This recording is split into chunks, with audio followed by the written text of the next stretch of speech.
Hi, I want to talk about the pelvis, the hips. Address its bony landmarks and also talk about how the differences in the shape have effect on our movement. So this is the pelvis, the pelvic bowl or hips, comprised of three parts: the sacrum in the back and two bones out to the side, attaching in the front with a cartilage, which is called the pubic symphysis. Now the bones to the side also comprise of three parts: the ilium, the ischium on the bottom, and the pubis in the front. The pubis, ischium, and ilium form the acetabulum, which is the hip socket, and this is where the thigh bone attaches.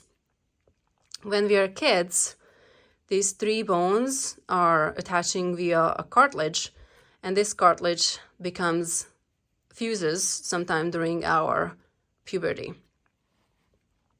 Now we have three different pelvises in the office. They are all plastic, but they are somewhat different, just like real human skeletal hips are different. So let's look at the differences in them and address how all that affects movement. First of all, let's look at the sacrum, which is that bone in the back. Some people have, like this guy, have a very curved sacrum with a tailbone that's really curved under. These people usually also have an overall more curvy spine, versus others have a somewhat longer sacrum, a more flat sacrum, and these people usually have an overall more straight and more flat spine as well. Now let's look at the length and width. Some of us have a larger pelvis, a longer pelvis, versus others have a somewhat shorter but more wide pelvis. Also, there can be a huge difference in the birth canal as well. This is where the baby passes through during birth. So some of us have a larger space for the baby with larger space between the sit bones, versus others have a more narrow hips with lesser space between the sit bones. And now the fun part, let's look at the hip sockets and how they are different. First of all, some of us have a much deeper hip socket, which allows for more stability, but less range of motion and less mobility overall, versus others have a more shallow socket, which gives us less stability, but more range of motion and more mobility. And I feel like that all three of them, have a hip socket that is facing horizontally. However, in real life, some of us have horizontal hip sockets versus others that are hip sockets that are angled more downward, more forward, or others who have more angled upwards or even more backwards. This is all affecting range of motion, all affecting especially rotation and our ability to abduct our legs.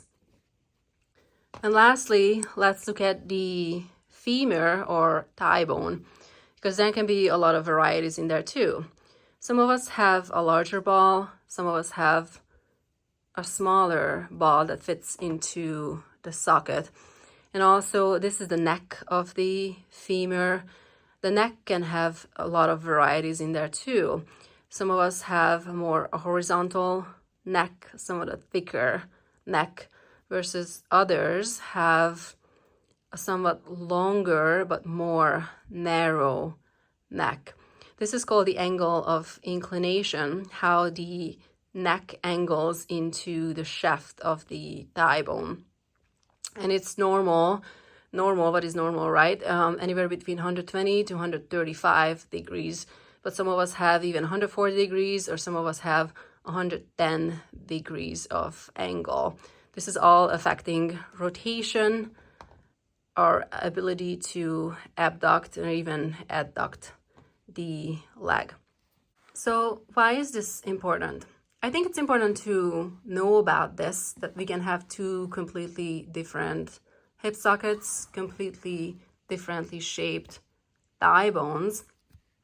But it's also important to know about it, whether you are practicing for yourself or whether you are teaching, because I know that we all strive to build a balanced, symmetric body, but know that it's not always possible. And know also that if you force ranges of motion, you can actually cause damage.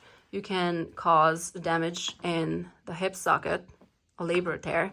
You can also cause various strains in the hip and also in the sacrum and the low back. So while it's important to aim for perfection, just keep in mind that it's not always possible. And don't force a range of motion on yourself or on someone, because you may cause damage. So I hope this was useful, and I hope you learned something, and I will see you back here soon. Thank you.